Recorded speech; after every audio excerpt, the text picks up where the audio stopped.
Hi guys, welcome back to another episode of the Naina Redhu experience. After LA, this is being recorded, of course, at my desk back home in Gurgaon. Some of you are new to the podcast, might be listening to this for the first time. I have recorded, I think before this year closes, I'm trying really hard to record a total of 100 episodes. I wanted to give a brief introduction. I am Naina, as I just said. I have been a self-taught professional photographer for the last 15 years. I think I shot my first assignment in 2005, I think. And I've shot for a lot of clients, Indian, international. It's been insane if I look back on my journey. I also started blogging 15 years ago. So that was a good investment in the early years. I think I was probably one of the first few bloggers in India who started doing this professionally. I obviously signed up to a lot of social media platforms like Twitter. I was the first person from India to sign up to Twitter, one of the first 140 people internationally to ever sign up to Twitter. Things like that helped spur my career. A lot of people got to see my work because I was on social media. I got to interact with people online. I was able to show my work to them because I was blogging and showcasing all the case studies and all the photographs that I was producing. One thing led to another, and even though my background is I'm a Fauji kid. My father was in the army, so I have traveled all over India as a child. Every 2.5-3 years, I was changing schools. So in terms of exposure, I think I had a little more exposure than a lot of people who stay in one place for their entire schooling. And I did my BCom, Bachelor's of Commerce. And after that, I signed up for an MBA because that's what everyone else was doing. And I took my specialization as information technology and systems, and my elective was marketing. So I did my MBA in an institute in Pune, and I got a job in Bombay for a year. I had a fantastic boss, but I did not enjoy what I was doing. I was basically sitting in my chair from 9 to 9. It wasn't even a 9 to 5. And I discovered the internet and platforms like Twitter and LinkedIn. And I used to spend a lot of time doing research online about, subjects where we were consulting various clients like innovation management, creativity, how to kind of reduce costs by using innovative methods on the factory floor. I used to do things like that. So I've come a long way from there. I honestly never imagined this is what I would be doing. I also did some branding and graphic design work for 4-5 years after I'd quit my first job. I quit that job within a year. And it was really hard to make money. I was living in Bombay. I could barely make rent. We used to have rent used to be 9,000 rupees per month, and I sometimes had to borrow it from my dad, and I always returned it. But I barely survived, and but then the whole social media, internet thing kind of took off. I think my branding work was quite nice. I had international clients. I started getting some Indian clients, and then I realized I don't think I want to do this with Indian clients because they were a huge pain to work with, to put it quite flatly. Then I was able to afford my first DSLR in 2009. A friend of mine was traveling from Australia, and the same camera was available in India for almost 1 lakh rupees for just the body. I wasn't getting a lens with it. But he was traveling to India in a month of December in 2009, I think, or was it 2008? And he said that the camera was available in Australia for something called the Black Friday sale. And it was available for 53,000 rupees. And I had that money, and that is all I had in my savings. But I had moved back with my parents. So I didn't have any other expenses. So I told him, you bring it, lay off. And I got a kit lens with that, which was an 1855, which was such a shitty lens. Oh my god! But that's all I had. And one of the first things I photographed was my sister's wedding on the DSLR. My first client assignment in I think 2005-6 was shot on an analog camera, which was an industrial photography setup. I was at a jetty and a shipping port in Gujarat, and I photographed that on on an analog film camera. But with the DSLR, one of the first things that I shot was my sister's wedding, and it was so-called candid wedding photography that wasn't really a thing in those days. But there were 3-4 of us who were doing it, and I did take it up professionally because once I posted those images on my blog, there were these inquiries and so many people wrote to me asking me to come and shoot their wedding and things like that. I didn't shoot a lot of weddings because it was honestly overwhelming and I didn't have a team. I've always worked solo. I don't even have an assistant. I don't think I've ever worked with an assistant. Like, I don't even know what I would do with an assistant. That's the kind of, that's how I work. I'm not saying it's the right or the wrong way to work. That's just how I do it. And since then, I was able to get inquiries from a lot of clients, luxury brands, lifestyle brands. I did a lot of fashion and runway photography in India at India Fashion Week, mostly in Delhi. I have never been to Lakme Fashion Week in Bombay. That's surprising to a lot of people when they hear it, but that's the truth. I've never been there. I've never been hired to shoot at Lakme Fashion Week, so I have never traveled there. To me, it hasn't really made much sense to just go to Bombay for a show and then just come back for what. So if it is not work related, I don't really travel. And these days, what I am doing is I started my art thing in March this year in 2019. And by art thing, I mean I paint these big canvases. They're round. And when I was doing that, I was also inspired to create smaller mini paintings, which can be classified as wearable art. You take a magnet and you put it here. I'll show you one that I have right here, which is launching in the coming year. These, I like a lot of color, and I like how you can play with color and create something that looks like something in an abstract way. I enjoy doing abstract art, and these have magnets at the back, so you just slide off the magnet and you just put it on your shirt like this. If you're on video, you'll be able to see it. And there you have it. It's a piece of art that you can wear. It's a painting.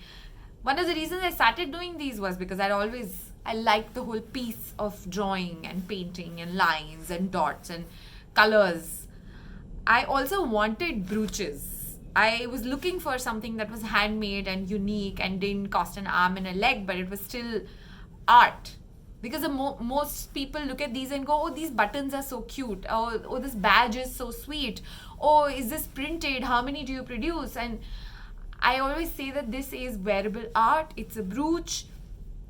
It's hand painted. It is not printed, and one piece exists of each. There are no reproductions.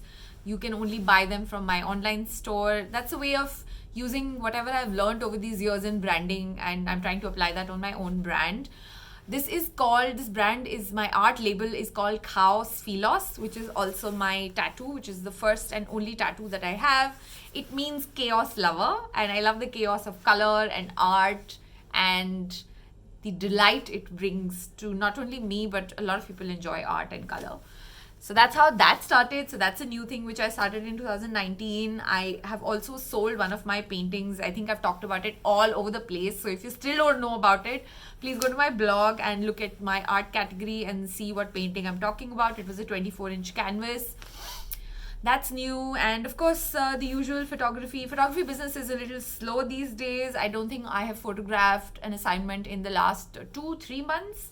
I am constantly writing on my blog. The latest thing, of course, if you saw the last video and heard the last podcast, was that I got to go to the Adobe Max Creativity Conference, which happens in Los Angeles. Adobe took me for that, so that was amazing. Today I have launched or been part of, I didn't launch it, but I was part of the launch of Uniqlo in Gurgaon. It's a brand that I first discovered when I was in New York in 2015, which is also when I attended my first Adobe Max, which was in LA, but after New York I went to LA. So in New York is where I first saw the Uniqlo store, and I was like, ye kaun sa brand hai? This brand looks really cool. I've never heard about this brand. Japanese aesthetic, Japanese brand. And now they are in India, and I got to be part of the launch of their local store in Gurgaon. I was one of the people cutting the ribbon. They worked with 15 industry insiders. One of them was me. And I'm wearing one of those jackets right now. This is a collaboration they've done with a designer called Mari Meko. And she really does these colorful things like this. And I really like it. And it totally goes with who I am. It's fun. And it's also ultra light down jacket. So it's supposed to be like super warm. So I'm actually feeling hot right now. But since I've been wearing it in the video, I'm going to wear it till the end. And I really wanted to do this introduction video because there are a lot of people who don't really know what it is that I do professionally, how I make my money. And yeah, oh, I forgot. One of the things that I also do is a workshop, which I started in 2018. I did my first workshop.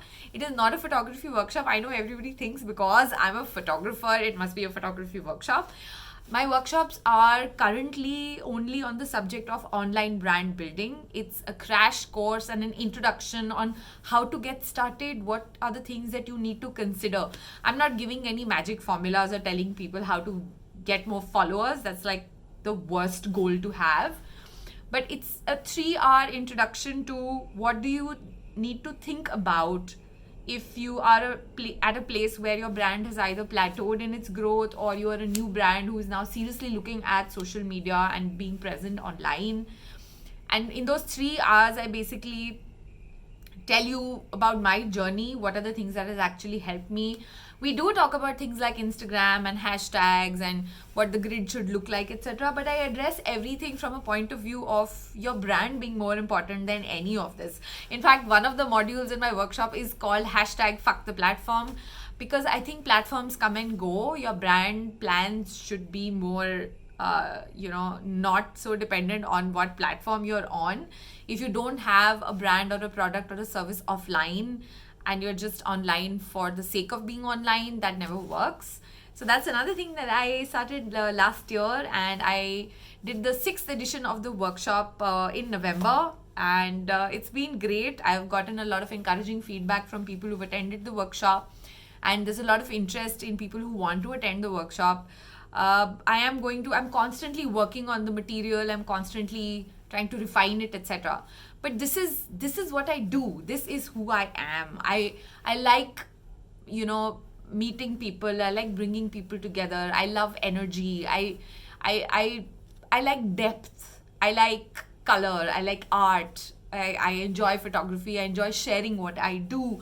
I live online. I mean, I do live otherwise also. You see, if you follow me online, you probably only see 10% of my life online. There is still a lot that I'm not the kind of person who wants to put everything online. So just because my work and my life are online doesn't mean that I actually live online. But I thrive in it. I enjoy it. I get a lot of questions on my Instagram DMs. If answers to those questions involve a lot of research, I always point people to my half-an-hour video consultation. I'm available for hire. You can pick my brain. All this is available on my website and my blog. So I have about 5-7 streams of revenue, and that is what I recommend to everybody. I keep harping about it all the time. The other thing I harp about a lot is called hashtag goal kya hai. In English, that means what is the goal. Anything you want to do or you feel like doing, you should ask yourself, goal kya hai? What are you trying to do here? Are you trying to do something just because someone else is doing it? You saw someone else doing it. You saw 100 other people doing it. So now you want to do it. But is it relevant to you? What exactly are you trying to do here? I'm not saying that it's wrong to do things just because other people are doing it, but you should be clear about it. You should be clear ki, okay, yes, I want to do this because those 10 people have done it, and I want to try this and see if this works for my brand. So yeah, there are a few things I harp about. These days I have red colored hair. If you're on the video, you'll be able to see it. I color them probably once every 20 days. It's interesting. I've shaved my head 3 times. I've had an undercut for 4 years. And in 1 year, they've grown quite a lot. I plan to let them grow. I like red lipsticks. Whenever I have makeup on my face, if I've done an event, I always think, Naina, we should record a podcast and do the video. Because otherwise I just record, like a regular thing, and all my acne is visible, and I'm just wearing a t-shirt, that I wear at home. But the perception online for especially women content creators, oh God, I hate being a I will not use that word, not a content creator. For women entrepreneurs, is that you need to at least look so-called presentable. Although the content of what I might be talking about is, important or useful, but if I'm not looking good, then I don't get a lot of attention. So that's always playing at the back of my head. I try and not let it affect me as much, but sometimes it does. So you will see, if you see all my videos, you'll see some of them are like literally, it looks like I'm just come out of my PJs, and sometimes I look like this where, I'm all done up, etc. This is because I was at that event. I did change into my nerdy t-shirt, but this is who I am. I like it. I am fortunate enough to have friends all over the world who are constantly encouraging me and supporting me. And every time I complain about something, there's someone telling me, hey, you shouldn't be spending so much time being negative, or I have the same issues all of us have, insecurities, inferiority complex, sometimes being a little arrogant that, hey, my work is amazing and maybe you should have hired me. And I've made my mistakes online. I've blogged about all of them. I like living online. I like interacting with people online, but the best part that I enjoy is actually meeting people offline. Online has its place, but the kind of community and warmth that you feel when you meet people offline is just something else. It seems that I am headed in that direction, and that is something I probably want to do in the long run. We did try a networking event with a friend of mine recently, where we brought some 9-10 people together from very different career paths and industries. And it was a very successful event. Everyone went back really, really happy. And we've had a lot of people asking us if we're going to be doing this again. I am not sure if I'll be doing it again. I like doing this, experimenting and seeing how this works. Okay, let me get back. Yes, I'm back. So that was a courier. I'd ordered a beauty product from someplace. So yeah, but that's real life. I don't even have house help. We haven't had house help in 10 years of living together. Me and my husband, we live in Gurgaon right now. We are going to be celebrating our 10th wedding anniversary in January 2020. We are looking forward to that. I think we've already booked our vacation at one of our favorite spots currently in the whole world. It happens to be in India and Rajasthan, and we will be headed there. I am really, really, really looking forward to 2020 and the things it's bringing and the things that I have planned. And this is already one of the longer podcasts or videos that I have done in the recent past. Please let me know if you feel you know me a little better after listening to this video. And as always, thank you for listening. Thank you for watching. I can't believe I have a podcast. I know I don't have millions of subscribers. That was never the goal. The idea was to talk about things that are important to me. And if there are some people who find that useful and can relate to it, that's fantastic. So I love obviously getting comments. You'd be surprised, I don't really get a lot of DMs. I don't get bothered as much as you assume I do. So if there's something you want to know, if there's something you want to talk about, please feel free to email me. My number is available. My personal mobile number is available online for everybody. You can WhatsApp me. Obviously, try to keep it a little professional, ideally between 12 to 5 p.m. And if it's something relevant, I'll be more than happy to chat with you. I love talking to people from anywhere in the world. It's always fun connecting. You never know what you'll learn. Rather, let me correct that. I never know what I'll learn. So thank you for watching. Thank you for listening. And hopefully I will be back again pretty soon. Bye.